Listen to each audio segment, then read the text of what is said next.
What is going on, Diablo 2 fans? LordZhangFei bringing you a very interesting run today, the MetalGrid Iron Golem Challenge.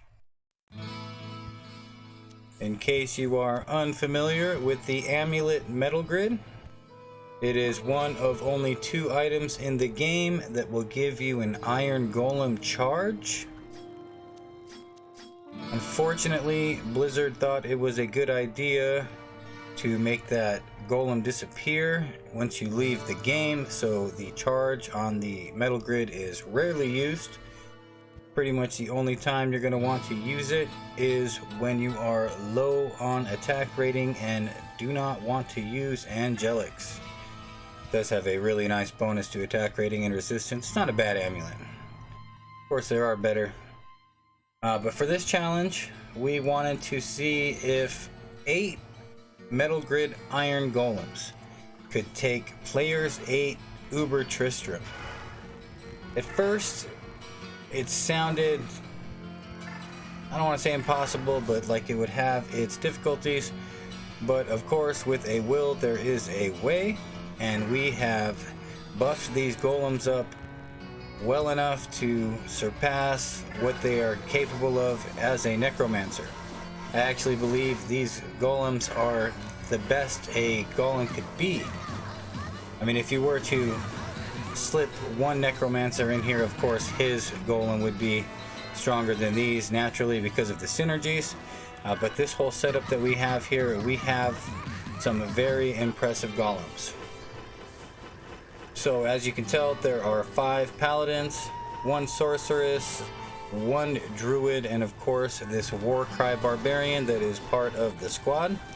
Everybody pretty much has supporting gear just for the golems. Our barbarian is rocking a level 50 battle order, so that is 182% extra health, and of course using shout and battle command. Let's go ahead and get all of these guys together. The druid is going to be using Oak Sage against Mephisto to get more life. You'll notice my life right there went up to 10,603. That is very godly. So go ahead and pull Mephisto out here, and then we will jump him with these golems. I will say, playing Mephisto like this just puts a big smile on my face for all the times that he one-shotted me when I was a noob. It was very entertaining to watch him get killed by golems. Even if it's not the fastest there is, it is probably the most interesting way I think I have done this before.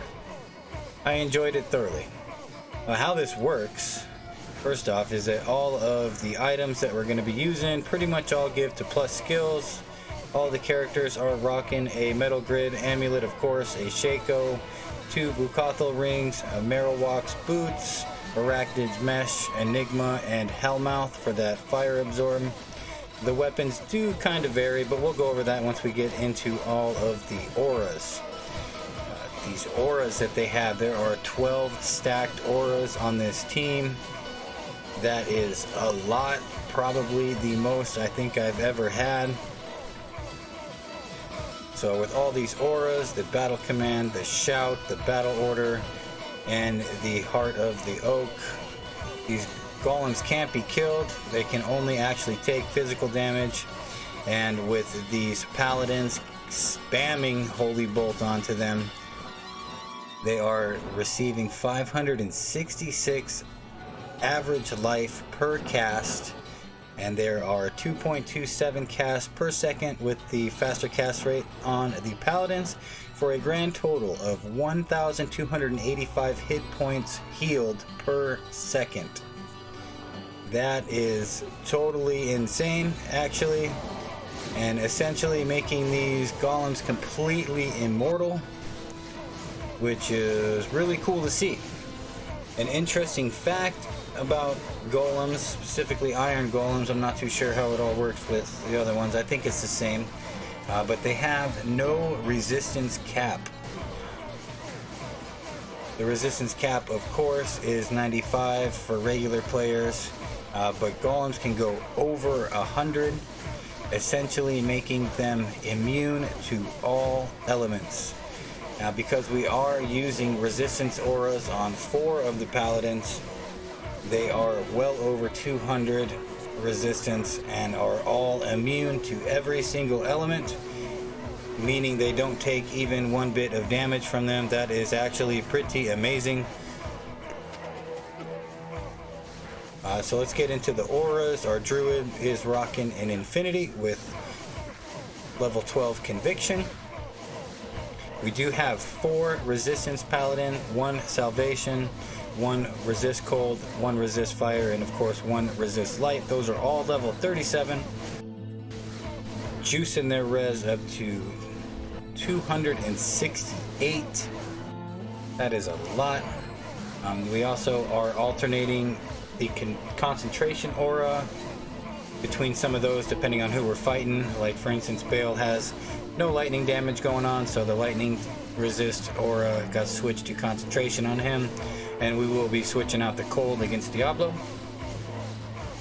Our Barbarian is rocking 2 Last Wish to stack that Might aura. He does have a level 34 Might.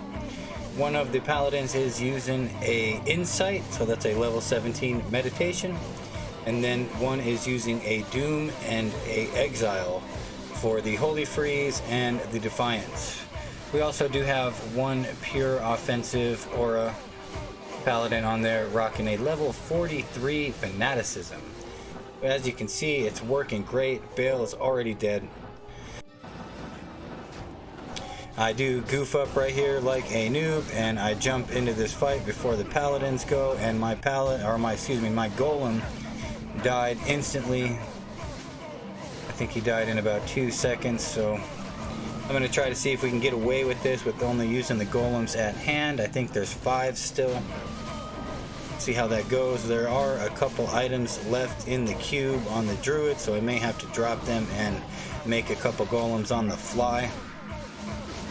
But with all of those auras, they are rocking an insane amount of health and damage, and we'll go over it all right now. Since the MetalGrid does have a level 22 Iron Golem, that's going to be casting at 980 hit points and a base damage of 12 through 33 with 910 defense and 3605 attack rating. Those are not very good numbers. The damage obviously is super low because it's going to inherit the damage from the item that we make it out of, and we are making ours out of Barlog Blade Kingslayers and Ethereal Reaper's Toll, each slapped with a burr rune to get that crushing blow. And if you take the base damage from the Ethereal Kingslayers and apply the base damage from the Golem, you're looking at 299 through 425 damage. Again, that is not good at all, but once you add in the enhanced damage from the concentration, the might, the fanaticism, and the spirit of the Wolverine with the sorceress's enchant damage, you are looking at 10,000 through 13,000 damage. That is a ton. And then if you factor in their fire resistance, that does go down quite a bit, but we also factor in the 50% physical resistance they lose with Decrepify. So in all, once you've put all the numbers in the calculator, you're looking at 8,747 through 12,220 damage on the Kingslayers with 33% crushing blow and 50% open wounds. And on the Reaper's Toll, it is a staggering 3,823 damage through 31,814. That is so much. They do have extremely high fire resistance, so most of that damage is physical, almost 95% of it. I think they have around 30,800 total physical damage per hit. That is ridiculous. As you can see, we're having no problem with Diablo now. We did try to do it with 4 golems. This run would have been a lot faster. I would have liked to make a few more takes of this, but you know, we're burning up so many items doing this. I think this was the 4th take I think we made. We were using Ethereal Breath of the Dyings before this. That got expensive very fast, so kind of switched it up to the Kingslayers. I actually think it worked better with the Kingslayers. So as you can see, this is all no problems with golems. If you do hear a break in the audio, it is because I'm playing both the Druid and the Barbarian, and there's alternating between the two. So we'll go ahead and finish Diablo off. This was a big middle finger to Uber Tristram here for all the times that I died when I was a noob. You guys got beat by some golems. It's pretty hilarious. At least I thought so. You know, I did some math with if we were to bring a necromancer into this and use amplified damage opposed to decrepify. And if you were to use a 3 open socket ethereal tomb reaver with 3 lows in it, the damage is just insane. You're looking at 13,000 through 52,000 physical damage by using an ethereal tomb reaver with all of these auras. So in the future I may actually try to beat it with just 1 golem. I'm not too sure though, but in your face, Diablo. We're going to check out this torch and get out of here. I appreciate you guys for checking out the video. If you have any other wild ideas you want to see, just shoot them over. We'll see if we can get them done for you guys. But y'all have a good one and take it easy.